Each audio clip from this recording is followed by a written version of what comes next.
You're welcome to my channel once more. Now, I am dealing with information literacy, and we are going to delve into various sources of information in the current world right now. So, these information sources include primary sources, as we can see. Now, we ask ourselves, what are primary sources? Primary sources are original materials or first-hand accounts created at the event or situation. These are these are accounts or scenarios that are recorded firsthand on the basis of what happened, but by the time it happened.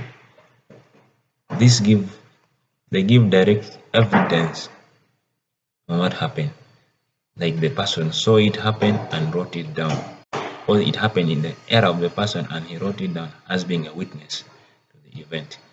So these are information sources and they are primary, meaning they are the first line of information. As we know, information is in various aspects. So we can now know what are the examples of these sources. The sources personally, diaries. Like you and I can have daily occurrences in our lives, then we jot them as being the person who experienced them firsthand. Diaries, then the letters, yes, the letters, and then the speeches. Speeches as in, let's say, the speech of Martin Luther Jr. King. We have a dream. I have a dream. So that speech is a live recording of what happened at the time. And as we know, there are videos having that speech. So speeches are a primary sources of information. Then government documents. Let's say government wants to enroll a plan to, for example, Uganda having the pipeline. So it is documented as this is what this government did. The NRM government is doing this from the Lake Albert to Tanga Port in Tanzania along various topographies. Those are first hand. Then the autobiographies, photographs. For example, you take a pic, yeah, that is an evidence, first hand evidence, where generations to come will see it as it is. Then we come to artifacts. Artifacts are ancient objects. Objects like you can put an object like, let's say, a pot. In China there are porcelain pots. We have statues. Statues, those big giant statues, those are artifacts. In traditional Africa we have those gods, and then in India we have many religions having Buddha. Yeah, we have Buddha, Krishna.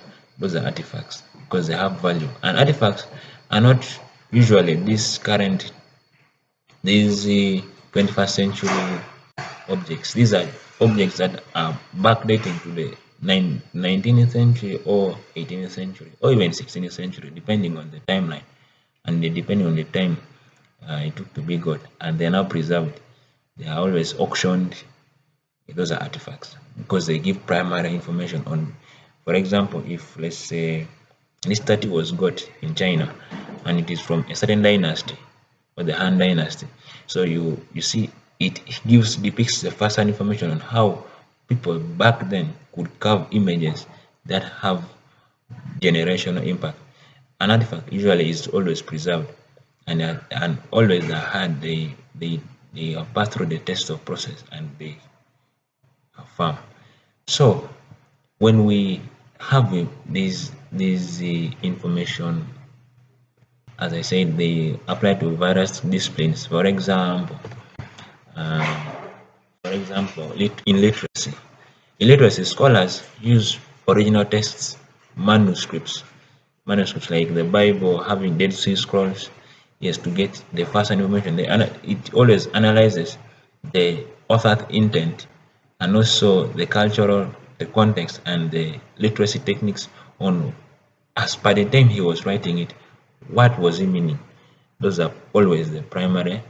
Then it also applies in sciences. In sciences, like experiments, observational data, in articles like scientific articles and journals, then also theories. because these theories later, as we will see, are built by the secondary sources. Now people now sit down and understand what they mean.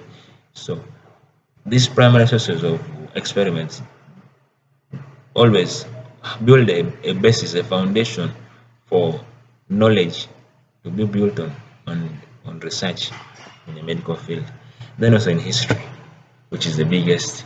It's crucial in history, historical research, as in cultures past, historians heavily rely on primary sources to conduct narratives and interpretations of events that happened in the history timeline of nations.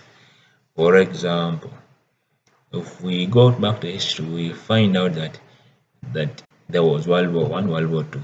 So primary sources are available, like photographs of the event of the war, depicting how suffering at that time was and how information had been stored by that time. Well, thank you for watching. Till next time, don't forget to comment, like, subscribe for more. Let's follow me in the next video. Thank you.